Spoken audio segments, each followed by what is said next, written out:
તો આજે એક જબરજસ્ત પ્રોગ્રામ કર્યો છે, રાજી કરવા છે હનુમાનજી મહારાજને.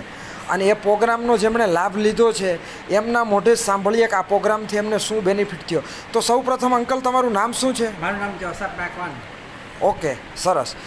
હવે આ જે પ્રોગ્રામ કર્યો એની અંદર તમને કંઈ શીખવા મળ્યું? કંઈ માનો શીખવાનું તો આ જે આશ્રમની અંદર નવીન કાર્યક્રમ થયો અને નવીન કાર્યક્રમથી બધા પ્રભાવિત થયા અને એ જ મોટી વાત.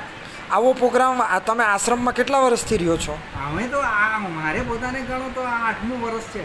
તો આવો પ્રોગ્રામ અત્યાર સુધીમાં ક્યારેય થયો છે? ના થયો હોય એવું બન્યું નથી, પણ આ જે તમારી જે પદ્ધતિ છે એમાં હૃદય પડતી વાત છે. યસ યસ યસ, હા હા. અને વર્ષોથી તમે મગજમાં જે ભાર લઈને ફરતા હતા એમાં ભાર કાંઈ ઓછો થયો? 100 ડિફરન્સ, એટલે કે ઘણો બધો 50% ડિફરન્સ જોવા મળે છે. તો આ પ્રોગ્રામ દરેક વૃદ્ધાશ્રમમાં રહેતા હોય એવા દરેક વૃદ્ધોએ કરવો જોઈએ? આ આશ્રમમાં જ થાય એવું નહીં. હા. દરેક આશ્રમના વૃદ્ધને આ ફેસિલિટી મળે તો હું માનું છું કે એમની જોઈતી જરૂરિયાતમાં જે વસ્તુ છે એમાં ઘણો બધો તફાવત આવે છે. માનસિક શાંતિમાં ફેર પડે? માનસિક શાંતિમાં તો 80% શું 90% ફેર પડે. વાહ વાહ, સરસ સરસ. તો તમે આશીર્વાદ આપો કે આ પ્રોગ્રામ વધુમાં વધુ લોકો સુધી પહોંચે.